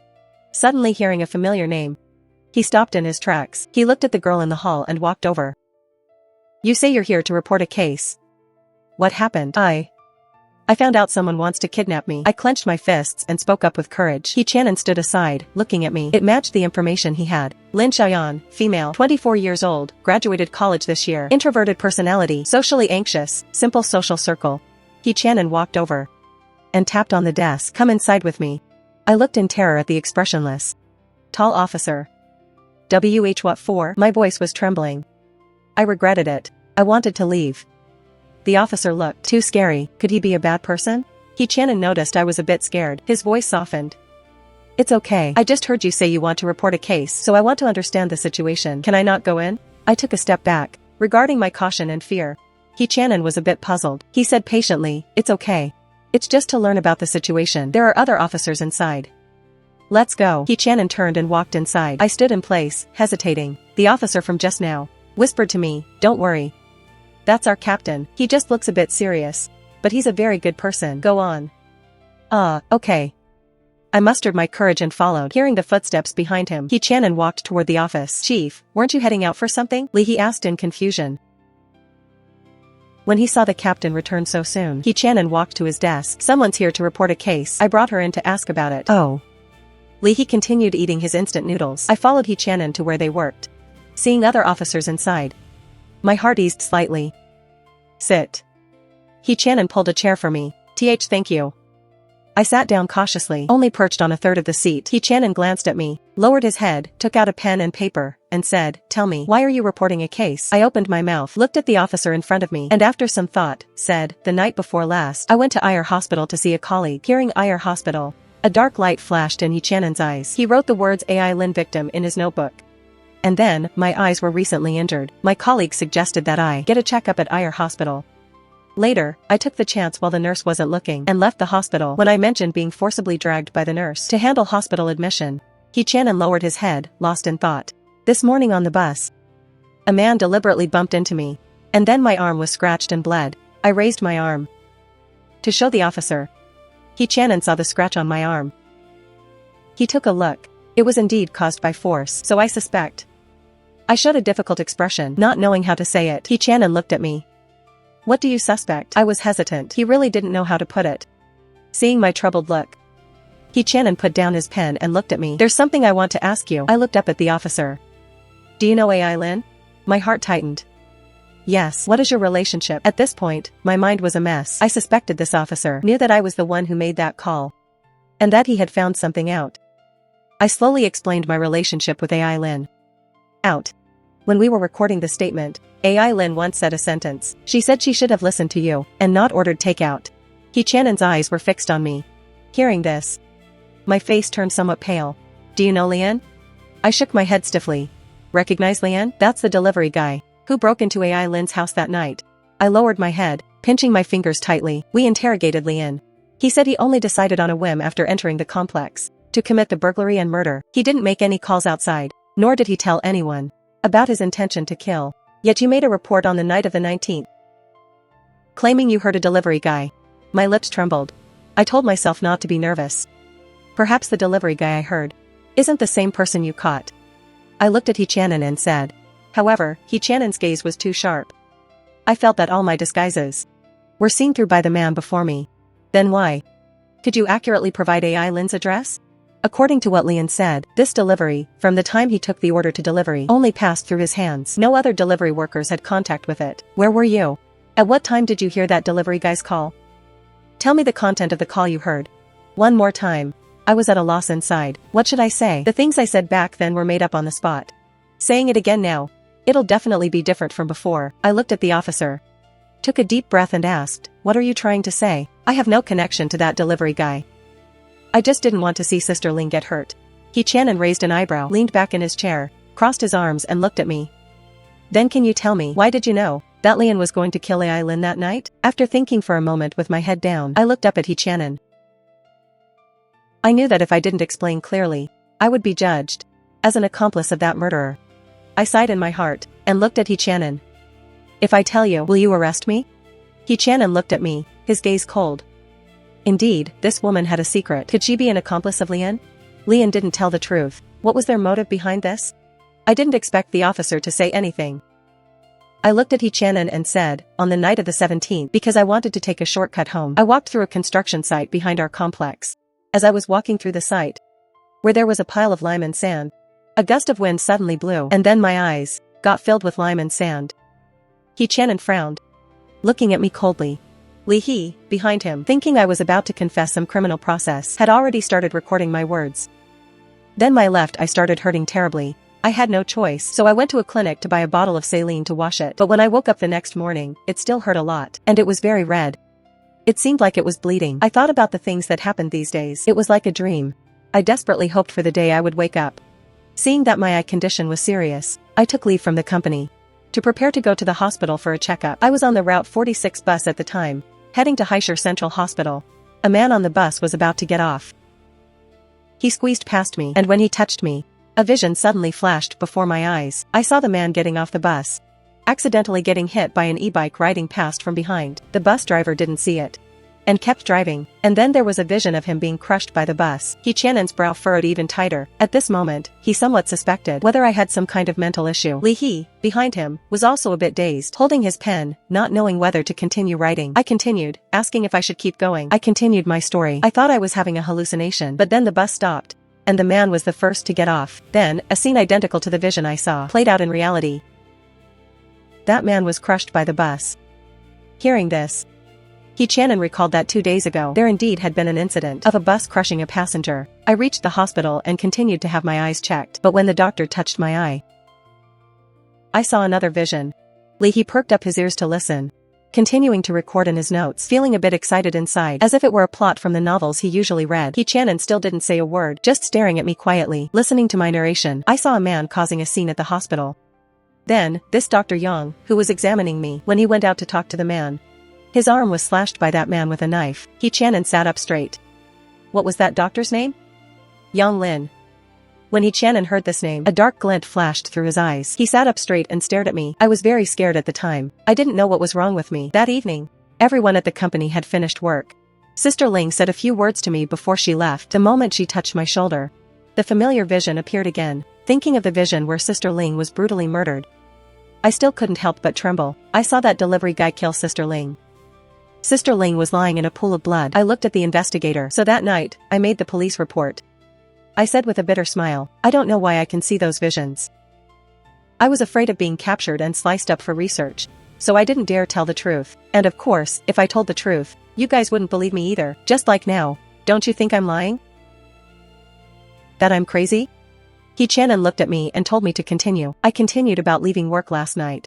I went to Ayer Hospital to see, as I said, last night after work, I went to Ayer Hospital to see Sister Ling, whom I mentioned to you just now. Nothing else happened at first, but when I was being examined by some chief physician, when he touched my eye, he touched me, and I saw another vision. This time, the person in the vision was myself. I saw myself in the middle of a surgery, having my cornea removed. Those doctors took my cornea and transplanted it directly into someone else. Then I was pushed into a room. I wasn't alone in that room. There were others lying on surgical beds too. Some had their hearts removed. Some had their livers missing. In short, they were all missing organs. Hearing these words of mine, He Channon gave me a deep look, while also glancing at Li He. Li He nodded, indicating that he had recorded everything. I wanted to leave after seeing that, but they wouldn't let me. A nurse took me, insisting I complete the hospitalization procedures. I wanted to go home to get my things, but she wouldn't let me leave. Later, I pretended to have a stomach ache and went to the toilet. I contacted Yang Lin. The doctor helped me. Hearing this, He Channon pressed his tongue against his cheek. He just said, no wonder Yang Lin suddenly contacted Li Hongji. He almost exposed Li Hongji. After I finished telling everything that happened lately, I looked at the investigator before me, waiting for him to take me away. Li He walked over and handed the statement he just recorded to He Channon. He Channon scanned it quickly. No problems. He looked up at me. Regarding the current situation, your guess was correct. You should now be targeted by the people from IR hospital. I was stunned, looking at the investigator in horror. What do you mean? I asked, then looked at him. You believe what I just said? A hint of a smile flashed in Yi Channon's eyes, looking at my incredulous and nervous expression. I believe 80% of it. The remaining 20% needs your cooperation. I had many question marks in my heart, not knowing what this investigator meant. Cooperation? I had many question marks, not knowing what this investigator meant. Oh, right. Let me introduce myself. I am Yi Channon, currently the captain of the Haishur Criminal Investigation Bureau. Please take out your phone and save my number. If anything happens in the future, you can contact me directly. I dizzily took out my phone and saved Yi Channon's number. Li He, go to the cafeteria and get her a meal. Yi Channon said to Li He. All right. Li He quickly ran out. Wait here for a bit. After you eat, I'll take you for an examination. Hearing that I had to do an examination, my heart immediately tightened. I looked at Yi Channon in terror. Are you going to slice me up for research? He looked at me, seeing my face full of horror. He was instantly speechless. Relax, no one's going to slice you up. Seeing that I still looked unconvinced, he smiled. Currently in our country, actually, not just our country, there are quite a few people with special abilities similar to yours. Of course, not many. The state specially recruits these people to join the Special Investigation Bureau. Yi Channon only told me this much and didn't explain further. Really? I never knew the state had a Special Investigation Bureau. It's just that you didn't know about it. Don't worry, we're just going to give you a full physical examination in a bit. Just a regular checkup. Yi Channon comforted me. I looked at Yi Channon, still wary in my heart. Then, I saw Yi Channon make a phone call. Hey, it's me. I'm bringing someone to your place for a checkup in a while. Yi Channon was very blunt. To the person on the phone. When you unauthorizedly used my people, why didn't you mention being polite? I'll be there in half an hour, get it arranged. Alright, hanging up. Yi Channon hung up the phone, and then quickly typed on his phone. I watched all of this. I looked around. There was no one else. Food's here, I brought the meal. Quick, eat while it's hot. Li He walked in carrying the food and placed it in front of me. Here it is, eat while it's hot. Li He walked in carrying the food and placed it in front of me. Eat. Although our cafeteria food doesn't taste that great, you should find it tasty since it's your first time, right? Li He, who had eaten cafeteria food for many years, for the cafeteria food had reached the stage of being fed up. He sometimes needed a bowl of instant noodles to change things up for his stomach. Eat up, we'll leave once you're done. Yi Channon glanced at the food and said. I frowned slightly and asked, how long will it take? I still have to work this afternoon. It might take the whole afternoon. You definitely won't make it to work. Hearing this, I felt a bit troubled. I was afraid that frequent leave would give the company a bad impression of me. What if they don't let me continue my part-time job? Yi Channon saw my predicament. He said, don't worry, I'll call your boss and tell him not to deduct your pay. I looked at Yi Channon in surprise. I haven't even met our boss. I don't even know who the boss is. Could you not call? What if my boss thinks I committed a crime? Or did something bad? Then in the company, I said hurriedly. Yi Channon looked at me with a smile. Don't worry, I know your boss. I'll explain the situation to him. I won't let anyone in your company know you're here.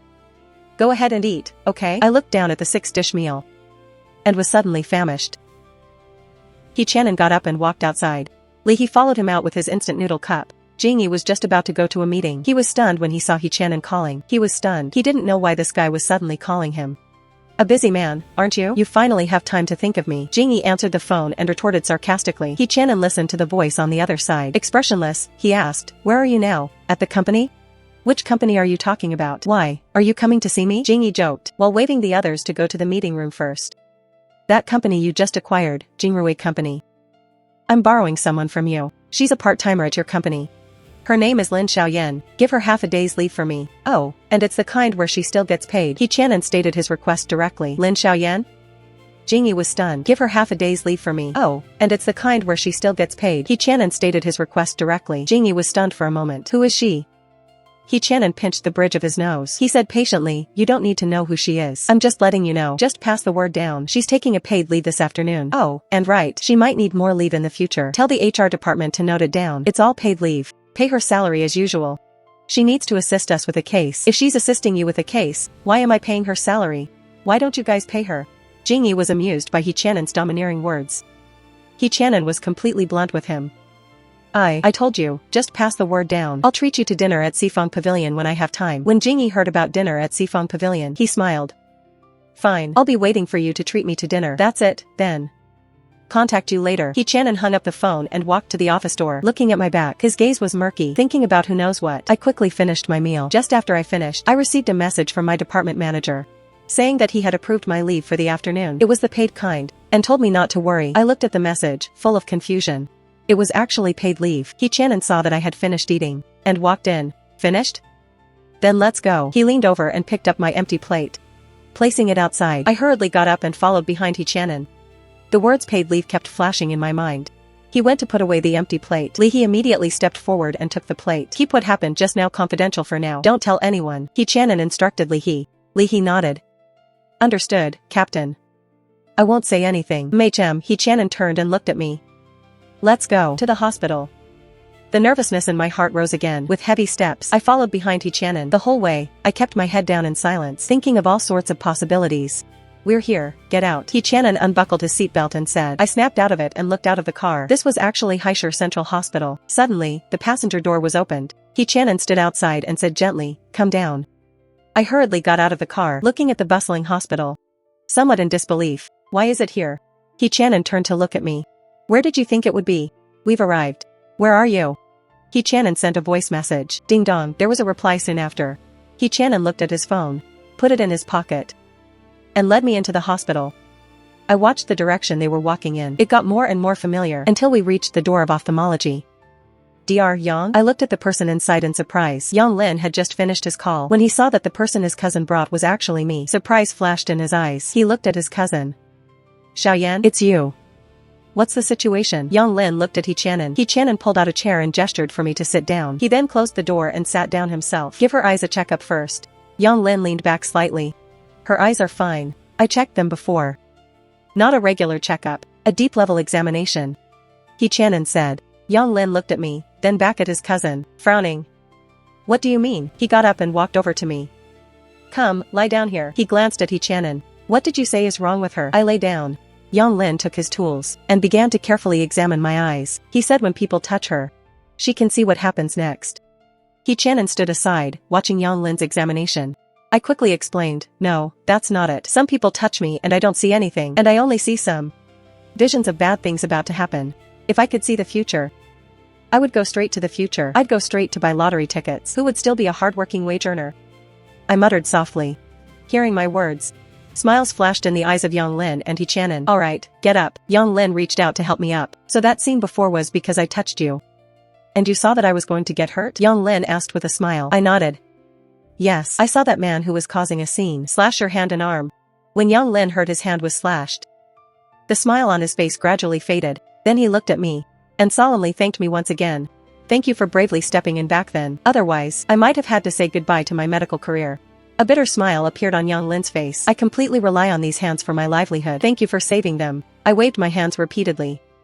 No need to thank me. Dr. Yang, you've thanked me many times already. Besides, you helped me last night. He-chan stood aside, watching his cousin's theatrical display. He closed his eyes. Alright, stop the mutual thanking. She still has other examinations to do. He-chan interrupted the two. Yang Lin glared at He-chan, opened the door, and called out, Xiao Zhou. The assistant standing nearby quickly ran over. Director Yang? Take her to do the examinations. I've already spoken to that side. Alright, Director Yang. Xiao Zhou looked at me. Please come with me. I said goodbye to Yang Lin, and followed behind Xiao Zhou. He-chan also followed. If I really had this ability, then he would have to protect me now. After all, for the things to come, he would need my help. In the afternoon, I had a full physical examination, the kind that checks you from top to bottom, inside and out. Yang Lin looked at the examination report and then at me. He smiled. The body is good, no problems. Just be careful not to stay up late normally. I nodded. Thank you, Dr. Yang. As for those visions you mentioned seeing suddenly, I looked at Yang Lin expectantly. Is there a way to solve it? Yang Lin shook his head. Do you know about the Special Investigation Bureau? No. Everyone there has superpowers, which means abilities similar to yours. Some can walk through walls. Some can manipulate fire and water. These people all share one characteristic. They weren't born with these abilities. Instead, just like you, the ability was triggered after experiencing something. Don't worry. This kind of ability generally won't affect your body. On the contrary, if you use it well, it might bring you some surprises. Surprises? I smiled bitterly. I'm just an ordinary person. This kind of surprise is quite terrifying to me. I understand. But I suggest you adjust your mindset. Since it's here, then accept it. Yang Lin comforted me, patting my shoulder.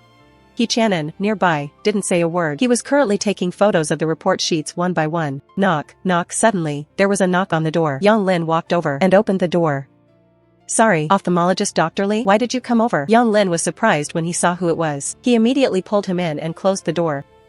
He Chanin frowned as he saw Li Hongji. Did something happen? Why did you come here? Weren't you noticed? Finding that He Chanin was also here, Li Hongji's heart sank slightly. He checked the time.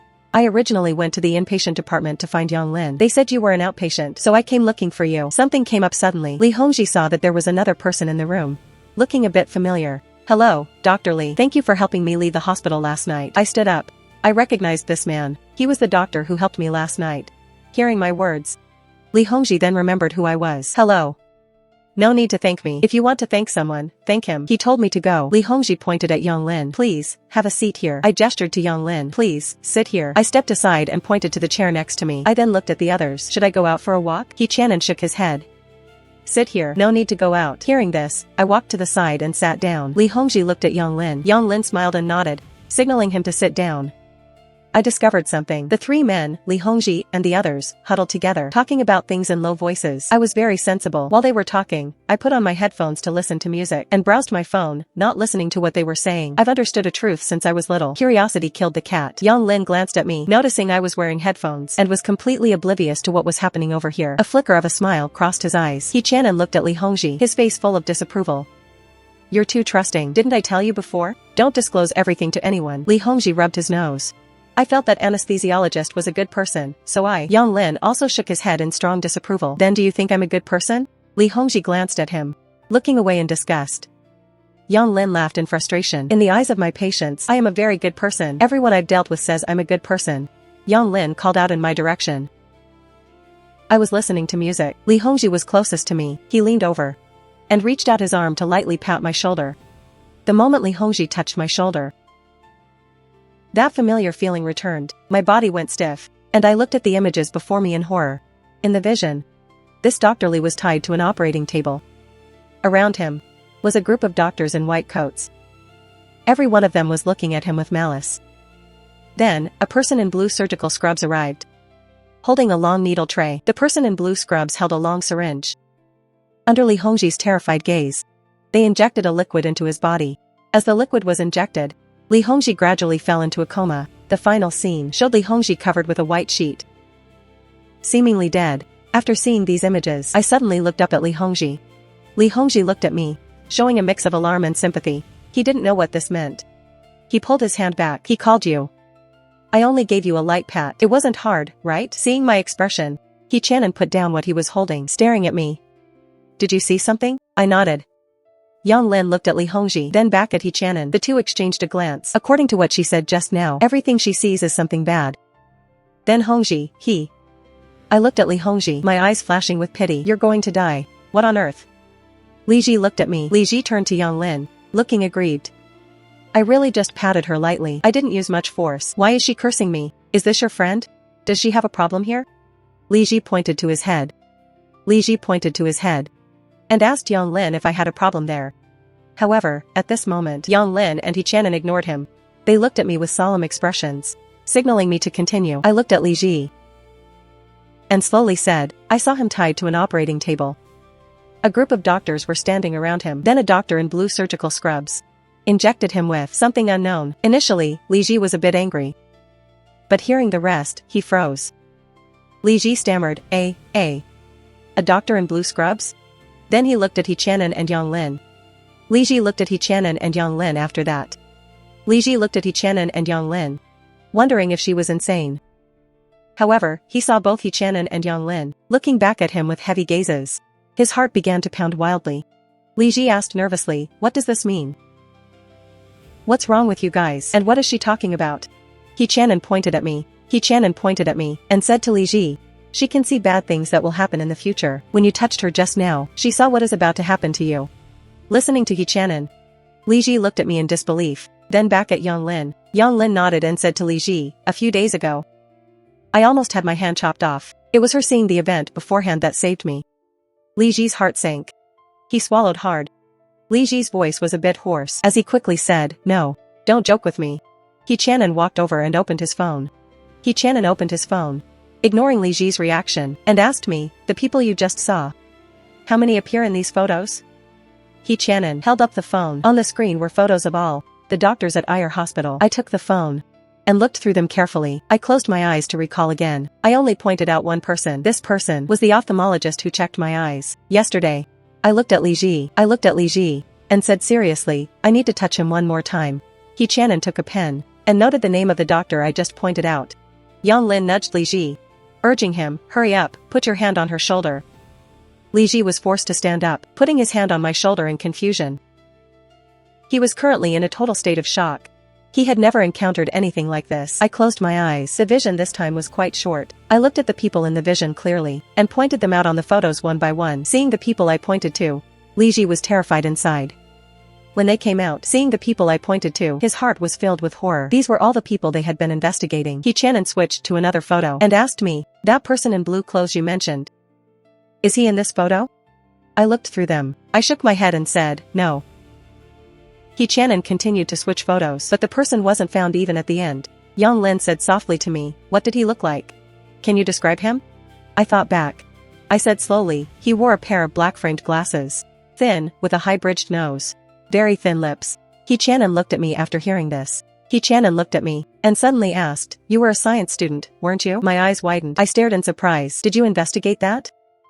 He Channon gave me a strange look. I didn't know what it meant. Yang Lin smiled and explained, he means, your vocabulary is bad and your descriptive ability is poor. Suddenly, I remembered something. I quickly added, oh, right, that man had a black mole on one of his fingers. Hearing this, Li Ji trembled all over. Looking at me stiffly, Li Ji stared at me fixedly, and asked urgently, are you sure? Which finger? I held up my hand and pointed to the middle finger. I pointed to the middle finger and said, right here. Li Ji stared stiffly at where I pointed, speechless for a long time, looking at Li Ji's state. How could He Channon and Yang Lin not understand? Yang Lin patted Li Ji's shoulder and advised, submit your leave request to Ayer Hospital right now. Do not go back to that hospital. Wait a while before submitting your resignation. He Channon's gaze was dark and unreadable. He looked at Li Ji sharply and said seriously, as an undercover, you've failed. You've exposed yourself. When you get back, write your own report and disclose everything. You've failed. You've exposed yourself. When you get back, write your report for your superiors. Li Ji looked up, his eyes slightly red, with red-rimmed eyes. Li Ji tilted his head and replied firmly, okay. He had made a grave error, trusting others blindly, mistaking a criminal for a good person. If it weren't for me today, he probably would have been killed. Li Ji looked at me, and said solemnly, thank you, and I apologize for what I said earlier. I waved my hands quickly. I had guessed Li Ji's identity from the conversation, and my eyes shone with admiration. I looked at Li Ji, and asked, do you have a photo of that man? Can I take a look? In case the person I'm talking about isn't the one you think. Li Hongji was stunned for a moment, then took out his phone to show me the man's photo. I took a glance, my lips pressing together slightly. I looked at him apologetically, and nodded. Li Ji closed his eyes, bitterness in his heart. Opening them again, he looked at He Channon. Li Ji looked at He Channon, and said resolutely, I'm going back to the hospital once to get my laptop. He Channon looked up and narrowed his eyes, staring sharply at Li Hongji. In a tone that brooked no refusal, he said, no. Li Ji said urgently, but my things. All the evidence collected over the years is on that computer. It must be retrieved. Otherwise, what happens to that evidence? Li Ji got up to leave. Yang Lin stopped him, whispering, stay here, don't rush. You can go back, but someone has to go with you. Hearing this, Li Ji took a deep breath to calm himself. He Channon glanced at Li Ji. He picked up his phone to make a call, summoning people to go to the hospital with Li Ji. On the side, I looked from one to the other, then lowered my head in silence. Eventually, 2 plainclothes officers arrived from the station to go with Li Ji to Ayer Hospital to retrieve his things and incidentally take his leave. I don't know what happened during that process. I was driven home by He Channon. He incidentally took his leave. I don't know what happened in between. I was driven home by He Channon. He Channon looked around, then watched the neighborhood I entered. He stood there and lit a cigarette, thinking about the day's events. After finishing the cigarette, he opened the car door and left. Back in my rental room, I washed up and lay on the bed. The things that happened this afternoon caught me a bit off guard. I thought of He Channon, and that Special Investigation Bureau Yang Lin mentioned. I immediately grabbed my phone to search for it. However, I searched the entire web and couldn't find any information on the Special Investigation Bureau. For a moment, I wondered if He Channon was lying to me. But just as I was doubting, my phone chimed. I saw a link sent by Yang Lin. Yang Lin sent a message. Click it to find what you want to know. I clicked the link directly. Once inside, I saw large characters. Special Investigation Bureau. My heart started pounding. I scrolled down, reading carefully and seriously. Half an hour later, I let out a long breath. My body relaxed. Nerves that had been tense for days finally eased. So, I'm not crazy. It turns out there are many people in this world. Just like me. It turns out this world is also a fantasy world. Just now, after reading the info on the bureau, I learned that our country has many hidden masters. Not only are there experts in metaphysics, they are well-trained and possess unique skills. They can not only perform spells, read feng shui, and catch ghosts, but also tell fortunes and determine destiny. There are also people like me with abilities, like wall walking, X-ray vision, and mind reading. In order not to cause social unrest, the bureau has always remained in the shadows. Only the elite know about it.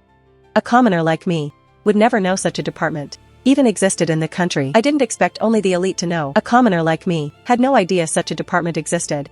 Unexpectedly, the country continues to promote to the people to believe in science and not in superstition, yet secretly has such a special department. Knowing these things, my heart finally settled.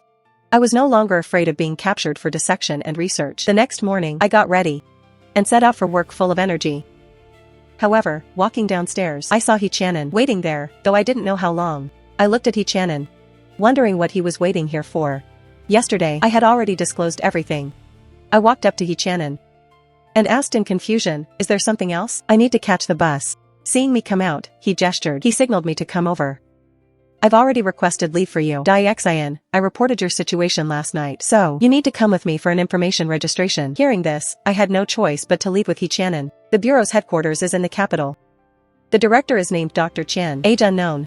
The bureau has 2 deputy directors. One is named Gao Qingyan, who manages the metaphysics group. The other is Li Yun, who manages the ability group. On the way, He-Chanon told me about the bureau. "To educate me, I reported your case last night. 2 people arrived early this morning to register your information." He-Chanon paused, then continued, "People from that department can be a bit arrogant, so when you see them later, just bear with it. Once you become one of them and achieve some results, they won't look down on you." I looked at He-Chanon blankly. I looked at He-Chanon and asked nervously, "What do you mean? I have to do missions?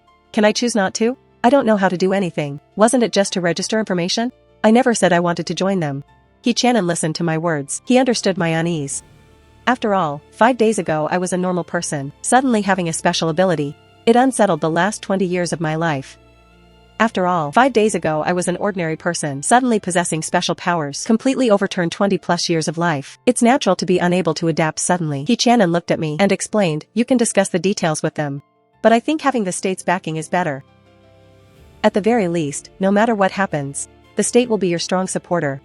Hearing He-Chanon's words, I fell into deep thought. I didn't speak until we reached our destination. I was constantly thinking about this issue. He saw He-Chanon's car and immediately ran over. Seeing me, his eyes flashed with excitement and envy. He whispered to He-Chanon, "You're back? Superpowers. I want them too." He-Chanon nodded and took me straight to the director's office. The 2 arrived at the director's office door. It was quiet inside. No voices could be heard. He-Chanon raised his hand and knocked. The door opened the next second, and the director eagerly welcomed them in.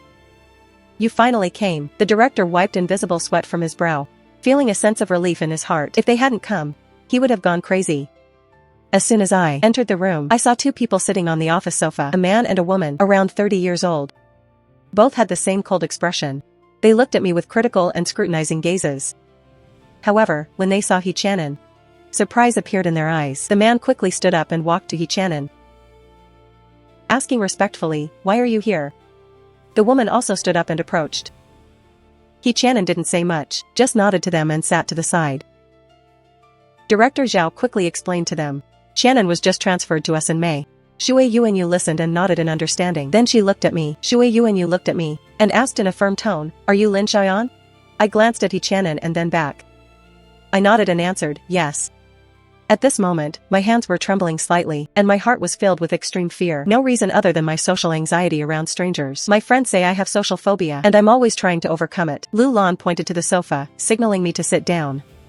"Sit." I walked over. Only after seeing them sit down, only after seeing the 2 of them sit, did I sit down as well. Shui Yuanyu took out a tablet. When he pressed a button, a transparent screen suddenly appeared out of thin air. My eyes widened as I watched, a scene that usually only appears in sci-fi movies. Director Zhao on the side was also shocked. He sat next to He-Chanon and seeing He Tianan's calm demeanor, he hid his inner shock. Lu Lan looked proudly at the shock on the faces of Director Zhao and me. This kind of high-tech product could only be possessed by the Special Investigation Bureau. Shui Yuanyu coldly read through all of my information. Then she asked, Lin Xiaoyan, huh? 24 years old, graduated from. Is this information all accurate? I looked at the information on the screen in the air, detailing everything from my childhood to the present, including my experiences. Shocked, I looked at Shui Yuanyu. I slowly nodded and said, it's accurate. Immediately, Lu Lan sat in front of me. She stared straight into my eyes. Looking at the woman's gaze, all the hair on my body stood up. I felt uncomfortable all over, and looked down to avoid her gaze. Shui Yuanyu looked at me and asked, what is your ability? I glanced at He Tianan in confusion. Didn't he tell them? I slowly spoke, looking at Shui Yuanyu, and explained, when someone touches me, I can see the bad things that are about to happen to them.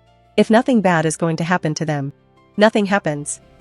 Shui Yuanyu continued to ask, when did you discover you had this ability? 4 days ago, I replied. Shui Yuanyu pressed on, besides you, does anyone else know about your ability? I nodded and replied, there's Captain He, a police officer, Dr. Yang, and a Dr. Li.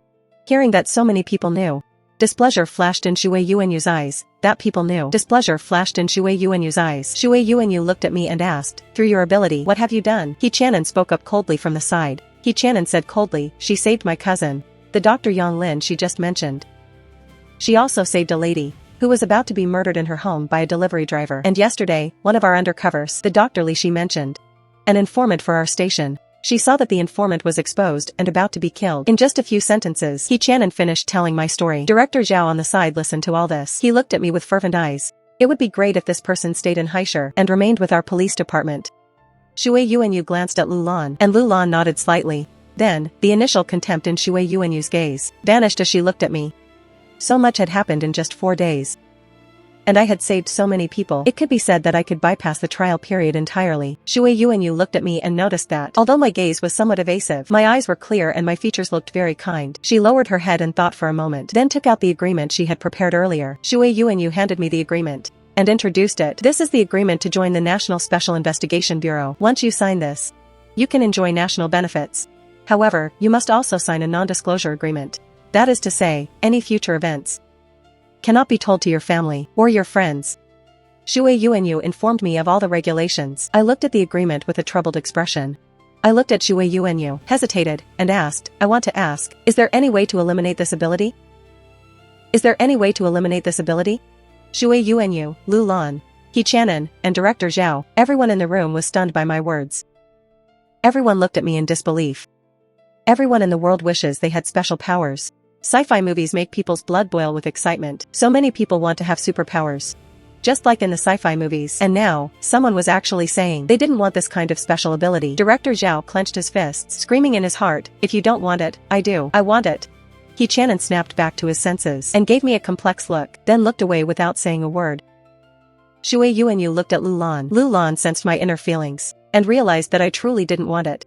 She nodded with a complex expression. Shui Yuanyu looked at me and asked in confusion, can I ask why? I gave a bitter smile. I explained with a bitter smile, I'm just an ordinary person. Although, I dreamed of becoming the center of attention when I was a child. But now, I accept the fact that I am an ordinary person. I'm just a commoner who wants to live a simple life. I want to work hard and earn money to buy a house of my own.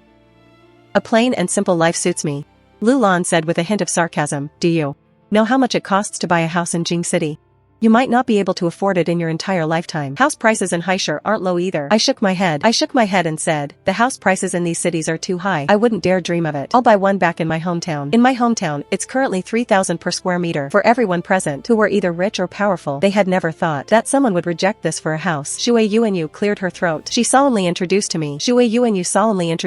I forgot to mention the benefits of joining the National Special Investigation Bureau. Let me explain it to you now. Everyone who joins the National Special Investigation Bureau gets 10,000 per month during the trial period, with full social security and housing funds included. After the trial period, you get a monthly salary of 50,000. A monthly salary of 50,000 after the trial period. If you use your ability to help the state handle any cases, there is a reward every time. Depending on the size of the case, it's at least 30,000 with no upper limit. After 3 years, the monthly salary is 100,000. The state provides a free house and car. Wow. When Shui Yuanyu finished listing the benefits, she saw the look of excitement on my face, and a smile flashed in her eyes. My heart was filled with excitement. Blushing, I asked, really? Are the benefits really that good? Right now, all I can think is wow. My part-time job only pays 100 a day. Even without a single day off, it's only 3,000 a month. And if I worked a full year, it would only be 30,000.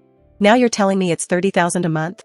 Shui Yuanyu spoke again. And if you join the National Special Investigation Bureau, you don't have to go to work when there are no matters or cases. As long as a case occurs, you just need to arrive promptly when needed. Usually, you can do your own thing. Hearing this, Lu Lan rolled her eyes at the swindling Shui Yuanyu beside her. Lu Lan gave Shui Yuanyu a look. She added, what she said is indeed true, but various things happen across the country every day. And there are only so many of us. I haven't had a vacation in a long time. Shui Yuanyu looked at me and asked, so, how about it? Will you join? I was very tempted, not for anything else but for that salary of over 10,000 a month. However, another question occurred to me. I looked at Shui Yuanyu and asked hesitantly, can I choose not to go to Jing City? I've never been to Jing City. I'm afraid, I've never been to Jing City. I'm scared. Shui Yuanyu thought about it for a moment. Then nodded and agreed, that's possible. However, you will need to go there once every 3 years. I nodded repeatedly upon hearing this and asked with some anticipation. I asked expectantly, then can I stay in Yuzhong? Shui Yuanyu said apologetically, I'm sorry, there is no branch in Yuzhong. Currently, there are only 5 branch locations nationwide. Haishur has 1. You can stay in Haishur. Director Zhao, behind her, nodded frantically. However, Shui Yuanyu added, the branch is just an office location. The members there are basically out on missions. So, Shui Yuanyu looked at me and persuaded me again, are you sure you won't go to Jing City? There are many missions in Jing City. If you go there, you'll get a bonus for every mission you complete. All the ability users choose Jing City. I nodded with a determined attitude. I still said firmly, I'll stay in Haishur.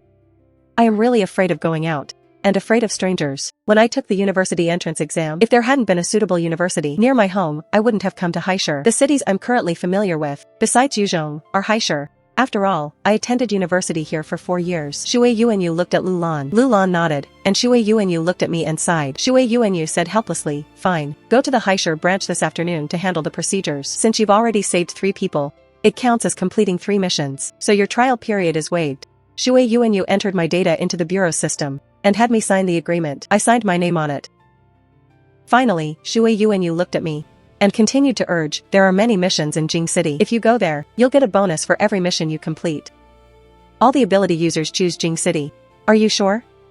I remained resolute. I said firmly, I'm staying in Haishur. A monthly salary of over 10,000 is already very good for me. Shui Yuanyu said helplessly, fine. In the afternoon, I finished processing all my documents. I looked at the fresh documents in a daze. I never thought that one day I would have an ability and even join the National Special Investigation Bureau. I have become a member of a national agency.